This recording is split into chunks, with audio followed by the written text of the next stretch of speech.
Kita beralih ke sorotan lain, saudara. Salah satu saksi kasus pembunuhan Vina di Cirebon, Dede, mendatangi kantor Lembaga Perlindungan Saksi dan Korban atau LPSK untuk meminta perlindungan lembaga itu. Usai mengaku memberikan keterangan palsu terkait peran 8 terpidana di kasus Vina, Dede dan rekannya Aep merupakan saksi dalam kasus Vina Cirebon yang keterangannya menjadi salah satu dasar untuk menjerat 8 orang terpidana di kasus ini.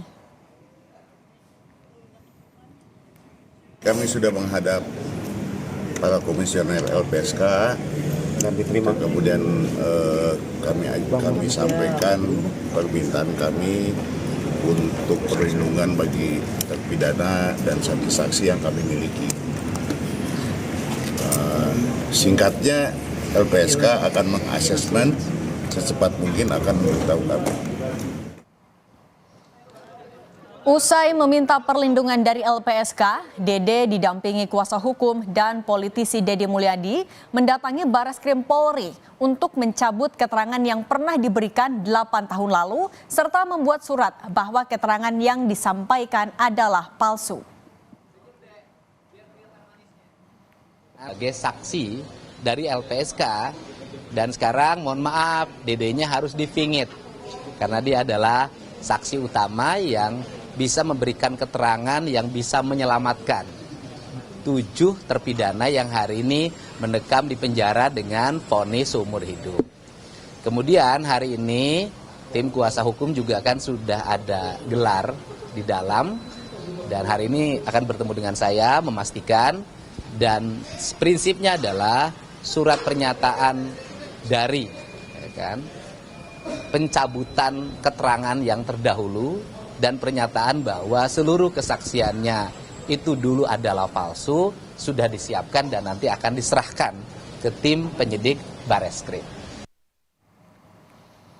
Polisi mengatakan tengah melakukan gelar perkara awal terkait laporan dugaan kesaksian palsu yang dilakukan oleh Aep dan Dede. Laporan ini menurut polisi masih diselidiki. Polisi tengah mencari bukti soal tuduhan terhadap Aep dan Dede.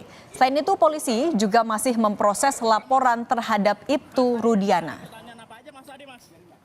Mas, tadi ada asesmennya bagaimana tadi? Meskipun saya masuk penjara, menggantikan 7 terpidana itu saya siap, Pak.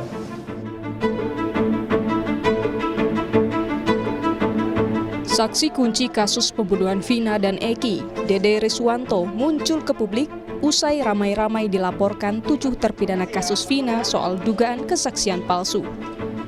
Dede muncul dan mengakui kesaksiannya mengenai peristiwa yang dialami Vina dan Eki 8 tahun silam bohong.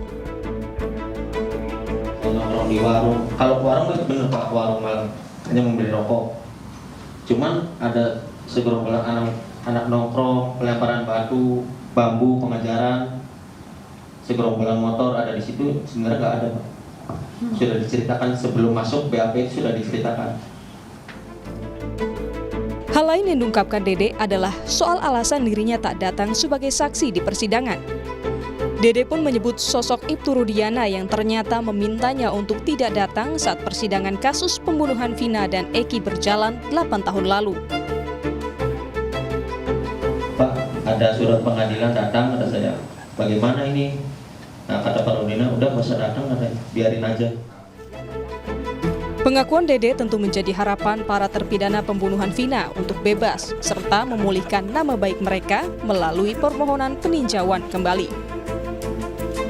Alhamdulillah senang juga ada buat titik terang yang buat Saka pribadi ataupun yang 7 terpidana yang masih di dalam. Dede sebelumnya telah dilaporkan terkait soal kesaksian palsu ke polisi. Keterangan Dede menambah daftar sejumlah kejanggalan proses pengungkapan kasus pembunuhan Vina Eki yang harus dituntaskan kepolisian. Tim Liputan, Kompas TV. Untuk mengetahui informasi terkini soal penanganan kasus kesaksian palsu di kasus Vina, sudah bergabung bersama kami ada jurnalis Kompas TV Triksi Valencia di Mabes Polri Jakarta. Triksi, selamat petang. Apa informasi terkini dari gelar perkara dan juga rangkaian penyelidikan kasus saksi palsu di kasus Vina?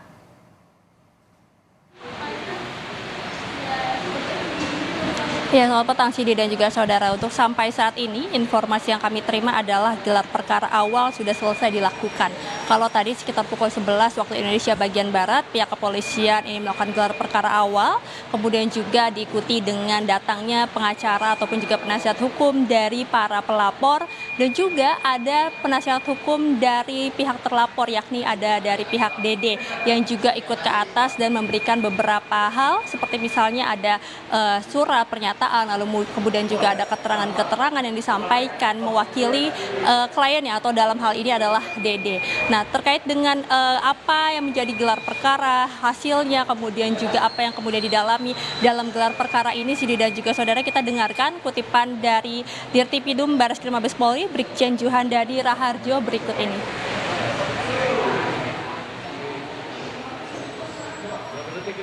Ini sudah ada laporan, kita lihat kan salah satu objeknya adalah melaporkan saudara Didik dan Aep. Tentu saja materi yang dilaporkan itu apa? Materi yang dilaporkan walaupun pengakuan pun kan harus kita buktikan, kan? Tidak serta-merta. Proses penyidikan kan seperti itu. Kita buktikan apakah yang disampaikan walaupun itu pengakuan saudara Didik dan lain sebagainya, itu yang kita buktikan. Ya. Saat ini Direktorat Tindak Pidana Umum ada 2 laporan, yaitu laporan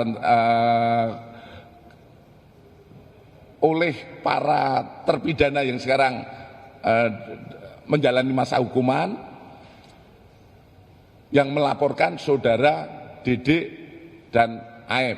Kemudian laporan yang kedua adalah laporan kepada saudara Rudiana. Dan proses ini sedang berjalan semua. Saat ini yang nanti yang kita agendakan hari ini adalah melaksanakan gelar awal. Gelar awal itu untuk menyamakan persepsi seperti tadi yang kami sampaikan. Kemudian kita juga akan terus melaksanakan upaya-upaya penyelidikan lebih lanjut. Proses ini juga wujud komitmen Polri, dalam hal ini wujud komitmen Polri untuk membuktikan apakah perbuatan-perbuatan ataupun yang ada ini seperti apa. Dan percayakan, kami akan membuka secara transparan proses penyelidikan maupun penyidikan yang kita laksanakan.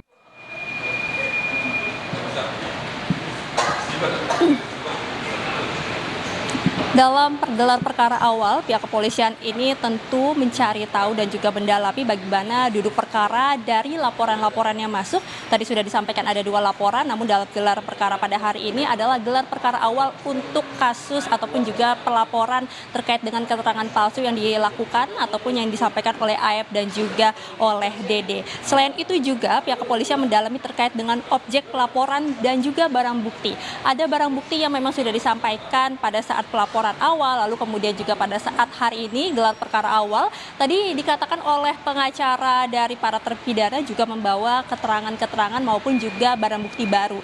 Akan tapi memang tidak disampaikan secara rinci apa saja barang bukti yang dibawa ataupun juga diserahkan kepada penyidik sampai saat ini. Namun dari keterangan-keterangan Dede, lalu kemudian juga dari bukti-bukti kuat yang sudah didapatkan dari pihak pengacara, inilah yang kemudian diserahkan kepada penyidik untuk bisa didalami. Nah, dari gelar perkara awal, Cindy dan juga saudara, ini baru nanti pihak kepolisian ataupun juga penyidik ini akan melihat apakah memang ada unsur pidana, apakah memang terlihat bukti-buktinya juga sudah cukup.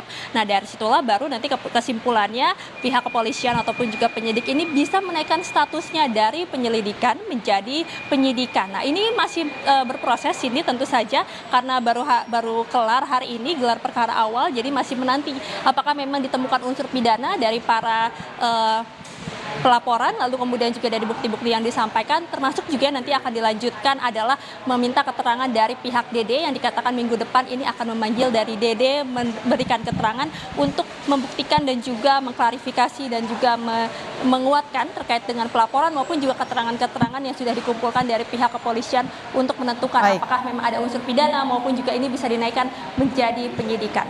Cindy. Baik, jurnalis Kompas TV Triksi Valencia melaporkan langsung dari Mabes Polri. Terima kasih, selamat bertugas kembali.